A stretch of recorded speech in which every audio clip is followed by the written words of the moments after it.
전에도 변함없이 계셨고 또 지금도 이 자리에 우리와 함께 하시고 장차 오실 그리스도 예수의 평안과 소망이 혜성교회 성도님들에게 가득하기를 소망하며 인사드립니다.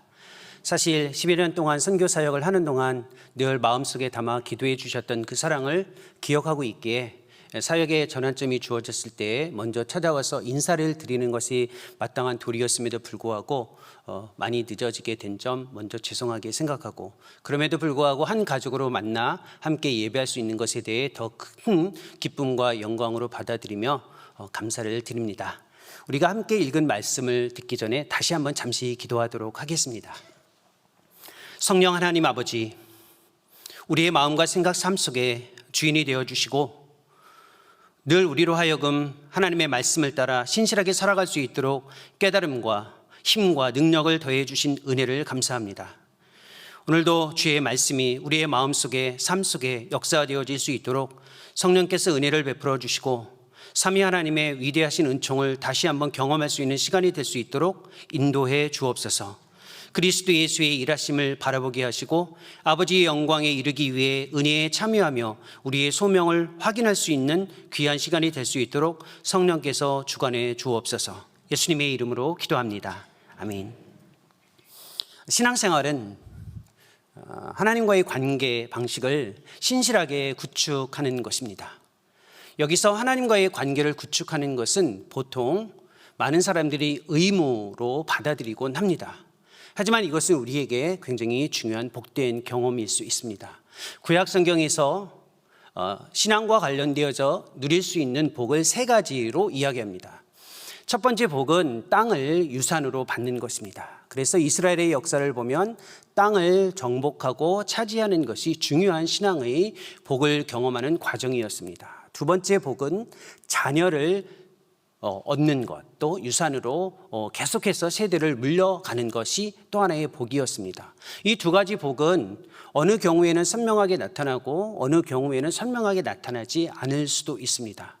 그리고 신학과 교회의 시대에 와서는 이러한 복들이 다른 방식으로 전환되어졌습니다. 하지만 여전히 우리에게 지속되는 하나님께서 허락해 주시는 복이 있다면 하나님과의 신실한 관계를 지속하는 것입니다. 따라서 하나님과의 관계 안에 있고 그 안에서 우리의 삶을 살아가고 있다는 것은 복을 받는 것이며 동시에 복이 되는 가장 중요한 축복입니다. 이러한 과정 속에서 오늘 읽은 이 본문은 우리가 어떻게 하나님과의 신실한 관계 안에서 살아가고 그 안에서 주어지는 그리스도 예수의 은혜를 경험하고 그 경험에 참여하는 방식으로 우리가 참여해 나가는 과정에서 어떻게 새로운 소명이 주어지는지에 대해서 분명히 이야기해 주고 있습니다. 너무나도 익숙한 이 본문은 어떤 한 율법 교사가 예수님과 만나서 함께 대화하는 것으로 이야기가 시작됩니다.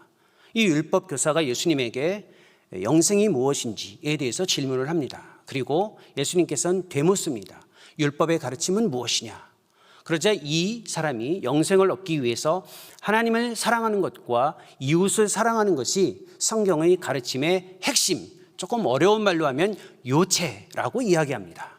그러자 예수님께서 28절에 보면 네 대답이 옳도다라고 인정해 주셨습니다. 그리고 나서 뒤에 덧붙여서 이런 말씀을 하십니다. 이를 행하라, 그러면 살리라 라고 이야기합니다. 이 본문을 통해서 우리가 우선적으로 생각해야 할 것이 하나 있습니다. 그것은 신앙생활을 할 때 좋은 질문을 제기하는 것, 좋은 질문을 갖는 것, 그리고 그 질문과 관련해서 명확한 답을 갖는 것, 즉 신앙의 내용을 명확하게 이해하고 확신하는 것은 아주 중요합니다. 다만 그것이 전부는 아니라는 것입니다. 좋은 질문을 제시할 수 있는 사람은 많습니다. 신앙의 내용을 명확하게 답변하고 확신을 가지고 있는 사람도 아주 상당수 있습니다. 하지만 그것을 살아내느냐, 삶으로 경험하느냐, 삶의 모습으로 직접 참여하고 있느냐는 또 다른 문제입니다. 성경을 열심히 공부하고 익혀서 성경과 관련된 박사학위를 받았다고 해서 그 성경의 가르침을 살아가고 있느냐는 또 다른 문제라는 것입니다. 하지만 그럼에도 불구하고 예수님께서 옳다고 하셨던 부분을 좀 생각해 볼 필요가 있습니다. 여기서 옳다라고 이야기하신 부분은 이 가르침의 내용, 즉 하나님을 사랑하는 것과 이웃을 사랑하는 것이 가지고 있는 것의 중요성을 다시 한번 생각해 보는 것입니다. 영생은 우리에게 아주 중요함에도 불구하고 굉장히 막연한 단어처럼 종종 느껴지거나 다가오곤 합니다.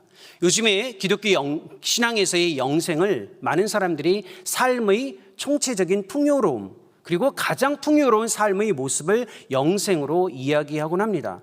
어떤 단어를 택하든 상관없이 중요한 것은 삶에 있어서 지극히 풍성한 풍요로움을 경험하는 것은 아주 중요합니다. 이 지극히 풍성한 풍요로움이 어디에서 주어지냐면, 많은 사람들은 무엇인가 기대했던 것들이 얻어졌을 때, 이루어졌을 때, 그리고 얻고자 하는 것을 성취했을 때의 풍요로움이 주어진다라고 생각합니다. 그것이 이 세상의 가르침이고 많은 사람들이 그렇게 받아들이고 있습니다. 하지만 성경은 우리의 삶의 온전한 풍요로움이 하나님을 사랑하고 이웃을 사랑할 때 주어진다라고 이야기합니다. 따라서 여러분들이 삶의 진정한 풍요로움을 삶의 과정에서 경험하시기를 원하신다면 하나님을 사랑하는 것과 이웃을 사랑하는 것에 대해서 충실하게 삶의 모습으로 참여해 보시면 됩니다. 이것이 어떠한 풍요로움보다, 어떠한 삶의 풍성함보다 가치 있게 주어집니다. 그런데 한 가지 더 기억할 것이 있습니다. 우리는 종종 하나님을 사랑하고 그리고 나서 이웃을 사랑할 수 있다라는 순서를 생각합니다. 하지만 이 성경은 그렇게 이야기하지 않습니다. 하나님을 사랑하는 것과 이웃을 사랑하는 것은 유기적으로 연결되어져 있습니다. 즉, 사람을 사랑하는 것이 하나님을 사랑하는 것이다 라는 것입니다. 그래서 마태복음 25장에 보면 예수님께서 마지막 날 종말의 심판 자리에서 사람들을 놀라게 하는 표현을 하셨습니다.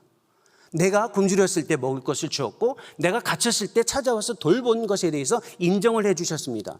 저는 한 번도 그런 적이 없는데요 라고 이야기했을 때, 그러한 사람들에게 한 것이 곧 나에게 한 것이다 라고 이야기하셨습니다. 이렇게 우리의 삶에서 하나님과 이웃과 관련된 신실한 관계의 구축을 경험해 나가고 참여하는 것은 신앙생활에서 그리스도의 은혜를 경험하는 데 있어서 아주 중요한 내용입니다. 이 중요한 내용에 예수님께서 칭찬, 옳다라고 인정하지 않고 가서 행하라라고 이야기했을 때 이 젊은 율법 교사가 또다시 질문을 했습니다. 이웃이 누구이냐? 즉, 하나님을 사랑하는 것의 직접적인 표현 방식으로서 이웃을 사랑해야 된다고 하면 누가 이웃이냐라고 이야기했습니다. 그러자 예수님께서 그 유명한 선한 사마리아인의 비유를 우리에게 가르쳐 주셨습니다. 이 본문은 우리가 신앙생활을 하면서 수도 없이 들었던 말씀입니다. 아마도 오늘 이 본문이 읽혀지는 동안 여러분들은 이렇게 생각했을 것입니다. 이 본문을 가지고 또 설교하시는구나. 메시지는 무엇이대? 마음속에서 이미 메시지를 정하고 확신하고 이 본문을 듣고 계시리라 저는 알고 있습니다. 그런데 이 본문이 얼마나 우리에게 하나님의 관계 방식, 하나님과 이웃과의 관계 방식과 관련해서 그리스도의 은혜에 참여하는 측면을 다시 이야기해 주는지 생각해 볼 필요가 있습니다. 어떤 한 사람이 예루살렘에서 여리고로 내려가는 중에 강도를 만났습니다. 근데 강도들을 만나는 거죠. 강도들이 와서 이 사람이 가지고 있는 것을 다 빼앗고 때려서 상처를 입히고 거의 죽게 될 정도의 모습에서 내버려 두고 떠났습니다. 그리고 제사장과 레위인이 길을 가다가 이 사람을 보았는데 피해서 지나갔습니다. 한 사마리아 사람이 여행하는 중에 이 강도 만난 사람을 보고 그냥 지나치지 않고 불쌍히 여겨서 도움을 제공했다라는 내용입니다. 이 내용을 통해 우리는 아이들에게도 우리 자신에게도 종종 이렇게 이야기합니다. 우리도 선한 사마리아 사람처럼, 또 선한 사마리아 사람처럼 누군가에게 다가가서 도움을 주는 그러한 사람이 되자라고 쉽게 결심하곤 합니다. 하지만 이 본문은 그렇게 도덕적인 의미로 누군가에게 가서 도움을 베풀라라는 아주 쉬운 표현을 제시해 주지는 않습니다.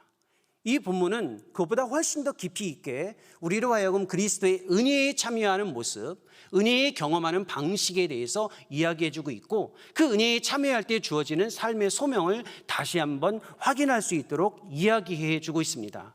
그것과 관련된 이 비유의 내용을 저희가 다시 한번 새롭게 살펴보기를 소망합니다. 이 본문에 보면 한 사람이 예루살렘에서 여리고로 이동했다라고 이야기합니다. 우리의 인생이 그리스도의 은총을 경험하기 위해서 확신해야 할 첫 번째 과제는 우리의 인생이 정착이 아니라 여정에 있다는 것을 인정하는 것입니다. 우리의 인생은 끊임없이 안정된 곳에 있지 않고 불편한 경험으로서의 여정에 참여하는 것입니다. 그런데 여정이다라는 표현을 하다 보면 많은 사람들이 되게 낭만적으로 받아들입니다. 힘들고 지친 삶에서 어디론가 훌쩍 떠나버리는 그러한 여행처럼 받아들입니다. 하지만 여기서 말하는 여정은 그렇게 낭만적인 과정을 뜻하는 것이 아니라 불편한 경험이라는 것입니다. 정착할 것이 없는, 안정되지 않는 불편한 경험이 우리의 인생의 여정이라는 것입니다. 여러분들이 불편한 경험으로서의 여정을 어떻게 이해하고 계십니까? 잘 알고 계시듯이 제가 지난 10여 년 가까이 선교지에 있으면서 이것을 삶으로 직접 경험해 왔습니다. 신분의 불안전성, 거주지의 불확실성, 주변에 낯선 사람들로 가득해서 따뜻하게 대화할 만한 이웃이 없는 그런 환경에서는 늘 긴장할 수밖에 없고 늘 불안해할 수밖에 없습니다. 그것이 여정의 특징이기도 합니다. 케냐에 있을 때는 이러한 것을 더더욱 실감했습니다. 왜냐하면 물과 전기, 이러한 것들이 안정적이지 않았기 때문에 그렇습니다. 이것과 관련해서 저희가 생각해 보아야 할 것이 있습니다. 여러분들이 잘 알고 있는 어거스틴이라는 신앙의 위대한 인물은 인생 전체가 하나님을 향해서 가는 여정이다라는 것을 인생의 방황기에서 고백했습니다. 여러분이 또 잘 알고 있는 청교도의 신학 그리고 신앙을 위해 크게 기여했던 존 버년이라는 사람은 감옥에 갇혀서 인생을 바라볼 때의 여정으로 이해해서 철로역정이라는 책을 쓰기도 했습니다. 이렇게 우리의 인생은 불편한 그리고 굉장히 힘든 과정으로서의 여정이 지속됩니다. 이 여정에서 주어지는 특징이 하나 있습니다. 예견할 수 없다는 것입니다. 예측할 수 없다는 것입니다. 그래서 그리스도의 은혜에 정말 충실하게 경험하기 위해서 반드시 먼저 확인해야 될 것은 우리의 인생의 여정에 나타난 예측 불가능성을 받아들이는 것입니다. 이 사람은 아마도 그 길에 강도가 많이 있다는 것은 알고 있었을 것입니다. 하지만 그 시간에 그 자리에서 자신에게 강도들이 주어질 것이라고는 정확하게 알지 못했을 것입니다. 우리는 인생을 살아가는 데에 강도를 만나는 경험과 같은 예측 불가능한 상황을 쉽게 그리고 종종 직면합니다. 지난 2년여 기간 동안 2020년, 21년 우리는 팬데믹이라는 어마어마한 삶을 뒤흔들어 놓는 예측 불가능한 상황을 우리의 인생에서 접했습니다. 많은 사람들이 바이러스가 인류를 위협할 것이다 정도는 알고 있었지만 그것이 내가 살아가고 있는 시대에 주어질 것이다라고 분명하게 확신했던 사람은 거의 없습니다. 우리가 이것을 경험하면서 무엇을 느낍니까? 인생은 우리 스스로 통제할 수 있는 것이 아니다라는 정직한 고백을 해야 합니다. 인생은 우리의 계획한 곳에 하나님을 초청하는 것이 아닙니다. 내가 인생을 멋지게 계획해놓고 예측 가능한 상황을 만들어 놓은 다음에 거기에 하나님을 초청하는 것은 그리스도의 은혜를 경험하는 방식이 아닙니다. 그리스도께서 정해놓은 방식에 들어가야 하기 때문에 때로는 힘겹고 어렵고 불안전한 상황을 늘 접하곤 합니다. 그래서 이것이 신앙의 기저상태가 드러난 모습으로 이해하곤 합니다. 기저상태라는 의학적인 표현이죠. 예를 들어서 몸에 당뇨와 같은 기저상태가 있다. 그럼 평소에는 그 당뇨가 몸을 그렇게 심각하게 해치지는 않습니다. 또 관리를 하고 있고요. 그런데 위기 상황이 주어지면, 즉 면역력이 약해진다든지 몸이 굉장히 상해지거나 극도의 피곤을 느끼면 그 기저 상태가 나와서 눈을 망가뜨리거나 아니면 신장을 망가뜨리거나 발이 상하게 하거나 라는 그런 현상들이 주어집니다.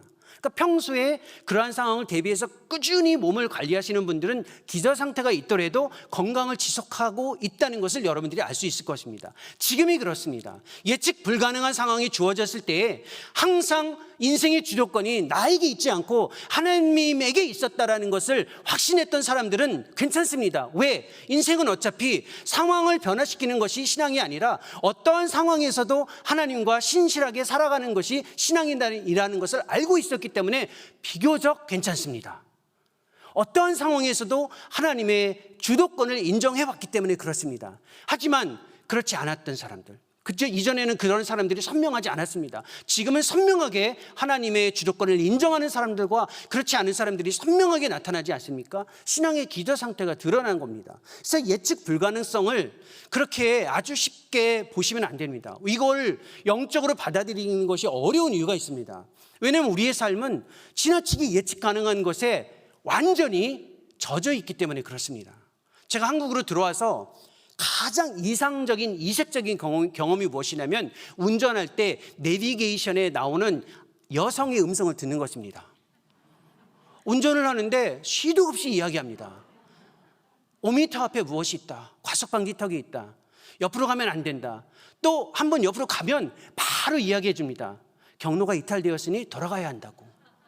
그것이 아무것도 아닌 것 같지만 우리는 그것이 우리의 삶의 한 부분이라고 자연스럽게 받아들입니다.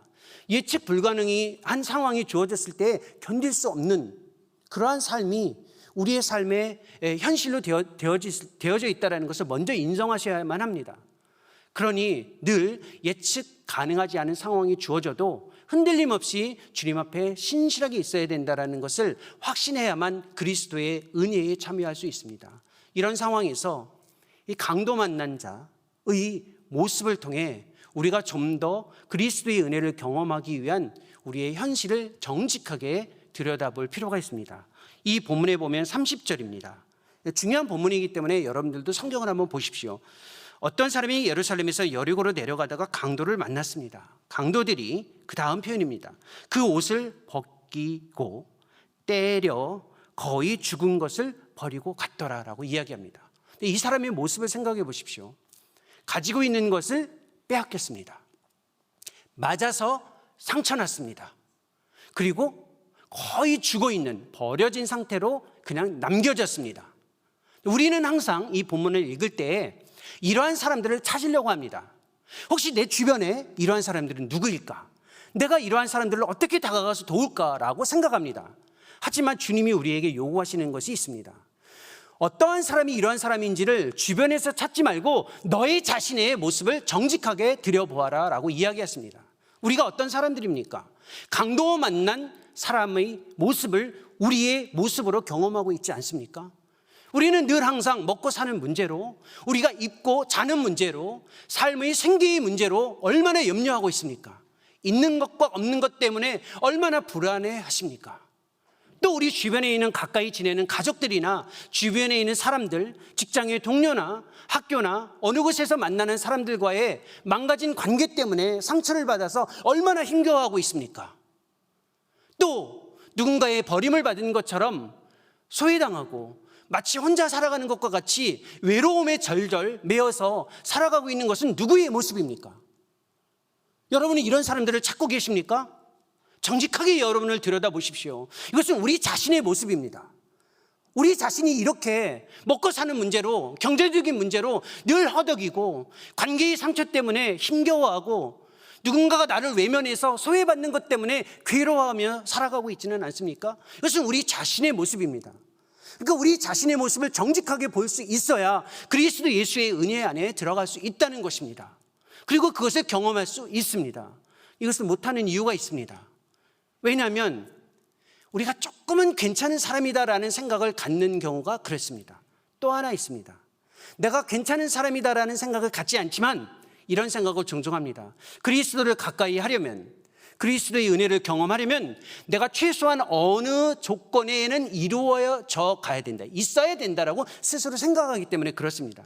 지금의 모습으로는 그리스도의 은혜를 경험할 수 없다. 내가 조금 더 온전해야 된다. 내가 좀 더 괜찮은 사람이 되어야 한다. 내가 조금 더 그리스도께서 원하시는 모습을 가지고 있어야 그리스도께서 나에게 은혜를 베푸실 것이다라는 착각을 합니다. 그리스도를 오해하지 마십시오. 그리스도께서는 우리가 조금 괜찮다고 해서 더 받아주시고 우리가 조금 망가졌다고 해서 너는 안 돼 라고 하시는 분은 아닙니다. 그리스도께서는 우리가 정직한 모습을 있는 그대로 인정할 때 그때 우리의 모습을 더욱 선명하게 받아주십니다. 그러니까 이 강도 만난 자의 모습을 다른 사람에게 투영하지 마십시오. 먼저 여러분 자신의 모습을 선명하게 들여보아야만 그리스도 예수의 은혜를 경험할 수 있다는 것입니다. 그리고 나면 우리의 힘겨운 현실에 주어지는 도움, 곧 은혜가 어떻게 주어지는지에 대해서 한 걸음 다가가서 이해하고 경험할 수 있습니다. 이 강도 만난 자에게 제사장과 레위인이 보고 피해 지나갔다고 이야기합니다. 사실은 제사장과 레위인이 어떤 사람들입니까? 제사장과 레위인이 원래 해야 하는 일은 상처난 자, 하나님에게서 멀어진 자, 힘겨워하는 자들을 다시 보듬어서 하나님께로 인도하는 일을 하는 사람들이 제사장과 레위인입니다. 근데 이 사람들이 보고 피해서 지나갔습니다. 좀 어떻게 이럴 수 있을까라고 하지만 사실은 이 맥락을 살펴보면 이 사람들을 뭐라고 할 수는 없습니다. 왜냐하면 당시 특별한 직무, 규례에 참여하고 있는 제사장과 레위인이 부정한 것을 접촉하거나 아니면 정결하지 않은 그 상황에 직면하고 그 안에 있었으면 반드시 해야 될 일이 자가격리입니다. 우리는 자가격리가 무슨 의미인지 지금 충분히 이해합니다. 그러니까 제사장과 레위인이 어쩔 수 없는 자가격리를 하면 자기가 해야 할 일을 못하는 겁니다. 그러니까 원래 해야 되는 일이 있지만 자기가 하고 싶어하는 일, 자기가 드러내고 싶어하는 일이 있었겠죠. 이걸 못하는 겁니다. 그러니까 피해서 지나간 것은 잘못은 아닙니다. 스스로 생각하는 일을 하고 싶어 했기 때문에 그 자체를 문제 삼을 수는 없습니다. 여기서 우리가 생각해 볼 것이 있습니다. 우리의 삶의 힘겨운 현실에, 어려움에 그리스도 예수께서 우리에게 은혜를 베풀어 주실 때 그것이 우리가 원하는 방식대로 원하는 사람에 의해서 주어지지 않는다는 것입니다.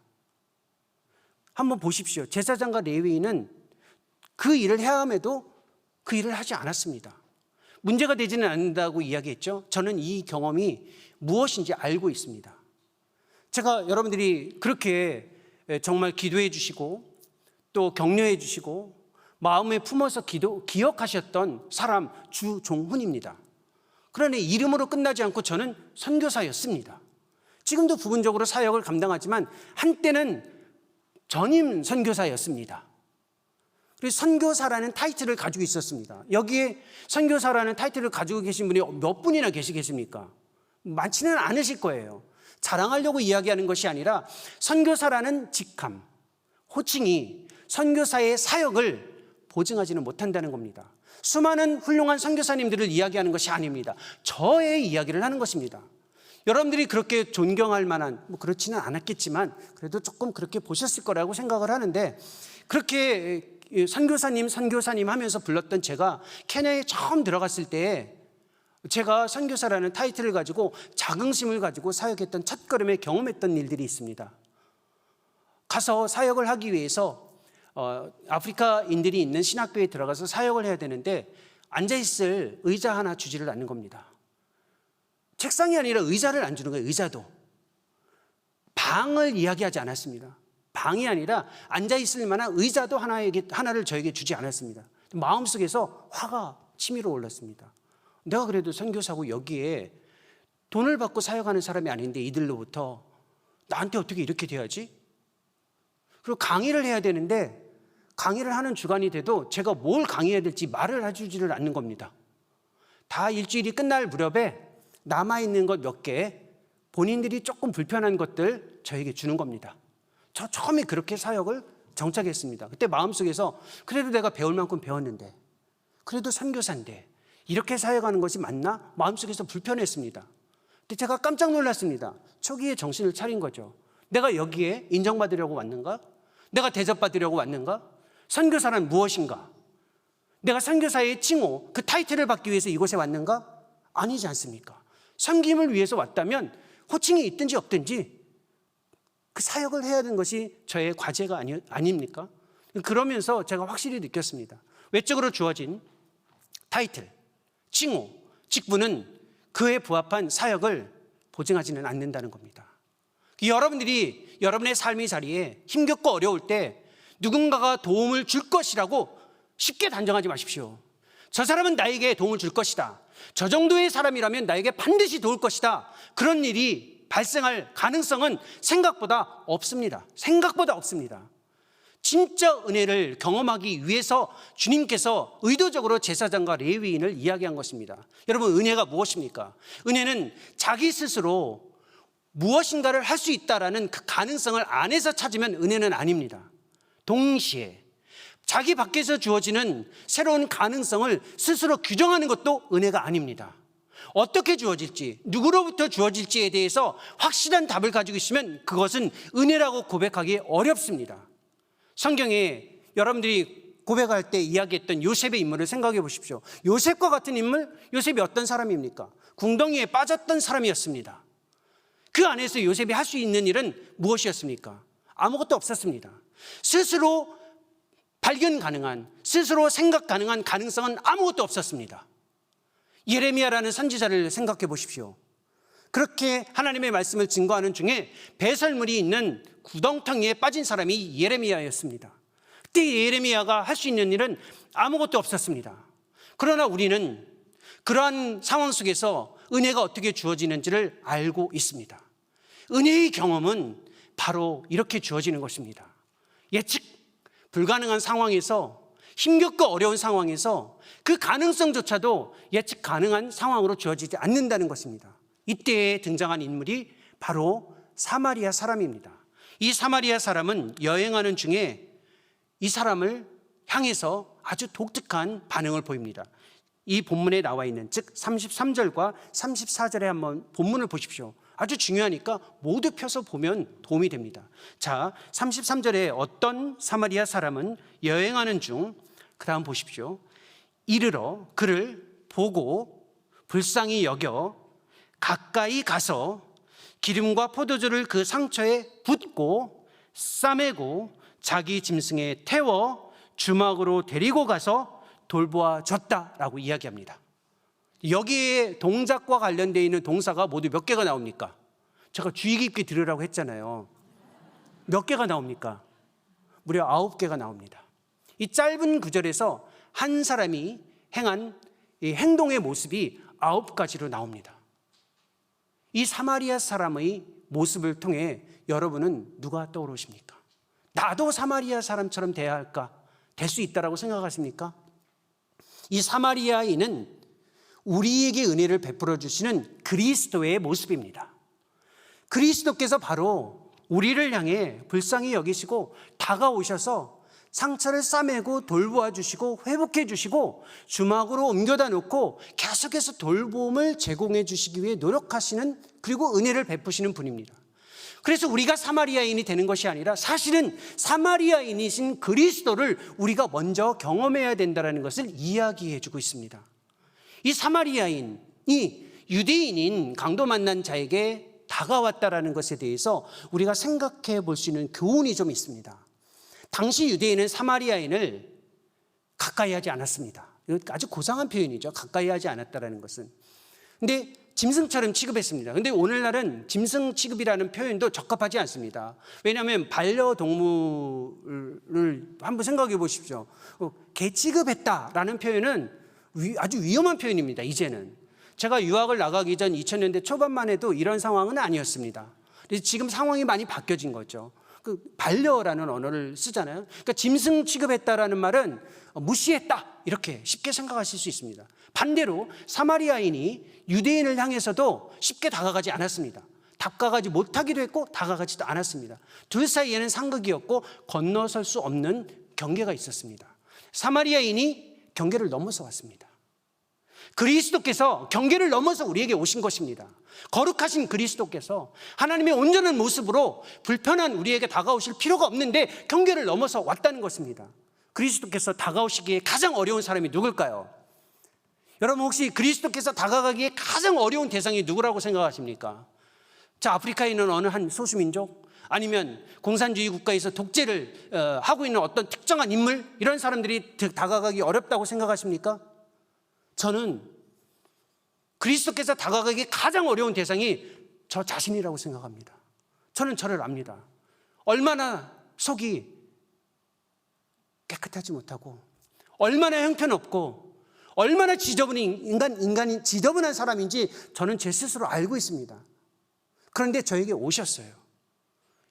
그런데 여러분에게 못 갈 이유는 없어요. 최소한 여러분들은 저보다 낫습니다. 확실합니다. 그리스도께서는 경계를 넘어서서 우리에게 다가오셨다는 겁니다. 어느 누구에게도 거침없이 경계를 넘어서 다가오십니다. 다가오셔서 불쌍히 여기시고 불쌍히 여기시고 바라보았다라고 이야기합니다. 여기서 불쌍히 여겼다라는 말은 동정했다는 것이 아닙니다. 아유, 참 안 됐다 이렇게 보신 게 아니라 겉으로 보여지는 대로 바라보지 않고 그 안에 있는 가치를 봤다라는 겁니다. 우리는 쉽게 사람들을 보여지는 대로 봅니다.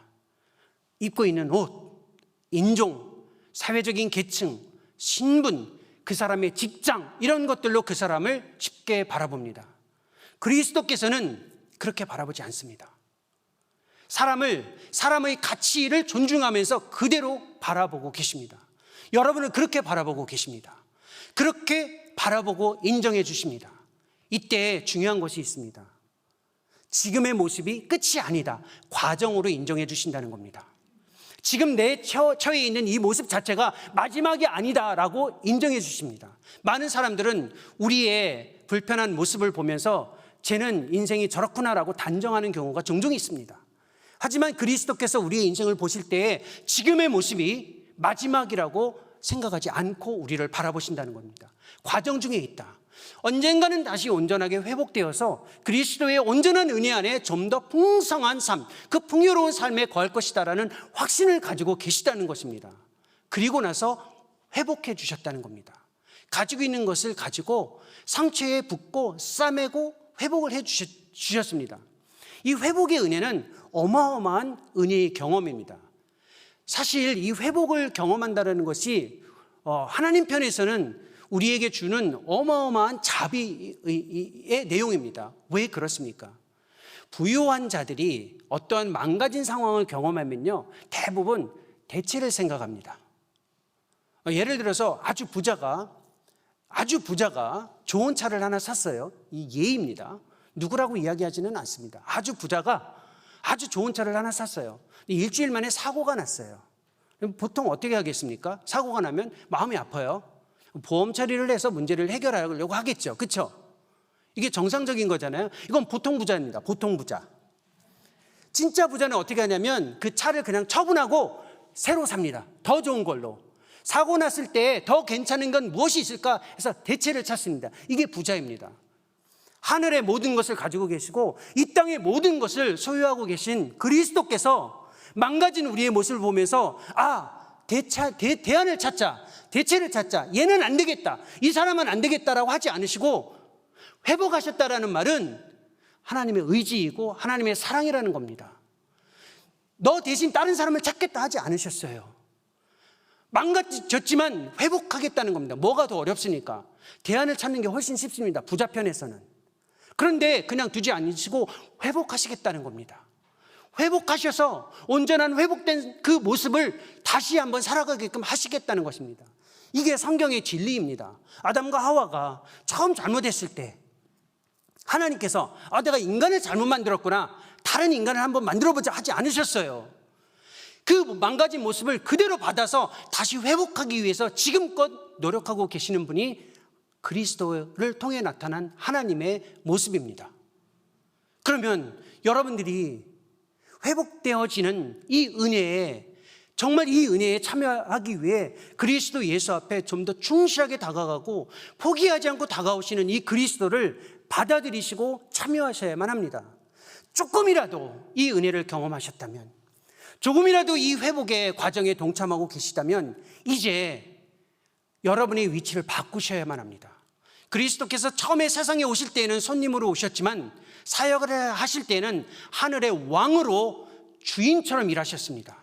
조금이라도 회복을 경험했다면 이제 여러분들은 이 강도 만난 사람에게 다가온 사마리아 사람의 표현을 통해 여러분의 위치를 바꾸셔서 이 본문을 보셔야만 합니다. 이 사마리아 사람이 자기의 짐승에다가 이 사람을 태워서 어디로 데려갔습니까? 주막으로 데리고 갔습니다. 그리고 주막 주인에게 부탁을 합니다. 돌보아 주어라. 혹시 비용이 더 들면, 2데나리온을 주면서 이렇게 이야기합니다. 혹시 비용이 더 들면 내가 돌아올 때 갚아주겠다라고 이야기합니다. 이 주막은 오늘날 교회 공동체를 뜻합니다. 교회는 주막과 같이 그리스도 예수에 의해서 회복되어진 자들의 모임, 그리고 회복되어져 가는 공동체, 회복을 제공해 주는 역할을 하는 아주 중요한 공동체입니다. 이것이 바로 그리스도께서 우리에게 부탁하신 내용이고 이 사마리아 사람을 통해서 우리에게 보여주신 교회의 사명입니다. 교회는 역사적으로 이 주막과 같은 사역을 감당하기 위해서 초대교회부터 끊임없이 노력을 해왔습니다. 그것을 가리켜 교회 공동체는 환대의 사역에 참여했다라고 이야기합니다. 이 환대의 사역이 기독교의 사역은 아닙니다. 원래 환대라는 말은 문화적으로 모든 곳에 있는 실천입니다. 그런데 보통 환대라는 것은 몇 가지 특징이 있어요. 그것이 무엇이냐면 웰커밍하는 것, 환영하는 것입니다. 두 번째는 마음을 풍요롭게 하기 위해서, 즐겁게 하기 위해서 행하는 모든 실천입니다. 또 어려운 자들을 돕는 도움입니다. 이것이 세 가지 의미로 나타난 환대의 실천이었습니다. 이것이 돌보아 주어라라는 것에 대해서 적용할 수 있는 모든 내용인데 기독교적인 용어는 아니라는 것입니다. 그러면 교회 공동체의 환대가 세상 공동체와 무엇이 다르겠습니까? 바로 대상을 구분하지 않는다는 것입니다. 이 세상의 환대는 되갚을 수 있는 사람에게 환대를 제공합니다. 나랑 동등한 수준에 있거나 비슷한 상황에 있는 사람들에게만 환대를 했습니다. 하지만 교회 공동체는 역사적으로 되갚을 수 없는 사람, 나랑 비슷하지 않은 사람, 나랑 완전히 다른 사람, 전혀 가까이 할 수 없지만 그리스도께서 보내주신 그 사람이라면 누구든 거침없이 다가가서 환대를 실천했습니다. 그래서 기독교 공동체의 환대를 급진적 환대라고 이야기하는 것입니다. 여러분, 우리는 이렇게 교회 공동체 안에서 새로운 역사의 전환점을 경험해 나가고 있습니다. 지금껏 여러분들을 포기하지 않으시고 다가오셔서 회복의 역사에 참여시켜 주셨던 그 은혜의 증인들이십니다. 이제는 여러분들이 조금이라도 회복되셨다면 주님께서 마치 2 데나리온을 주면서, 얼마 안 되는 돈입니다. 2 데나리온은 오늘날로 말하면 한 20만 원 정도 됩니다. 이틀치 일한 품삯입니다. 얼마 되지 않는 것을 가지고 열심히 이 환대의 사역에 동참해서 참여하라고 요청하십니다. 우리가 이곳에서 무엇을 할 수 있겠습니까? 우리에게 주어진 사명은 무엇입니까? 그리스도께서 보내준 자들을 향한, 그들을 향한 돌봄의 사역, 많은 자원으로 하라는 것이 아닙니다. 많은 것을 가졌을 때 하라는 것이 아닙니다. 할 수 있는 범위에서 최선을 다할 때, 그리스도께서 재림으로 돌아오실 때 우리의 모든 것들을 다시 되갚아 주신다는 확신 속에서 지금의 삶에 참여하는 것입니다. 이 위대한 은총에 여러분들이 참여하시고 이 위대한 소명의 부르심에 반응하는 아름다운 공동체가 될 수 있기를 소망합니다. 같이 기도하겠습니다.